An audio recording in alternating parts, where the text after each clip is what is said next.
ईसा इब्न मरियम अलैहिस्सलाम से मुतल्लिक मुसलमानों का ये इजमाई अकीदा है। 5 जुमलों में मैं वो अकीदा बयान कर देता हूं। नंबर 1, ईसा इब्न मरियम अलैहिस्सलाम को अल्लाह ताला ने 33 साल की उम्र में, 33 ईयर्स की एज में जिंदा आसमानों पर उठा लिया।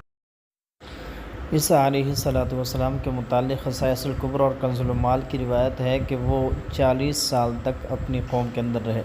इसी तरह कंज़ुल माल की एक रिवायत है कि ईसा अलैहिस्सलाम 120 साल तक जो है वो अपनी कौम के अंदर रहे।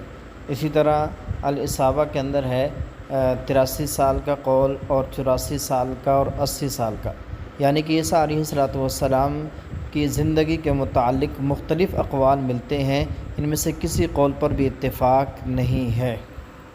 जबकि ये मिर्ज़ा जेलमी कह रहा है कि 33 साल की उम्र में आसमानों पर ज़िंदा उठाए जाने पर मुसलमानों का इत्तेफाक है। तो इस पर यही कह सकते हैं लानतुल्लाहि अलल कादिबीन। एक तो झूठ और इतना एतमाद के साथ झूठ बोलना, ये सिर्फ़ मिर्ज़ा जेलमी ही का काम हो सकता है।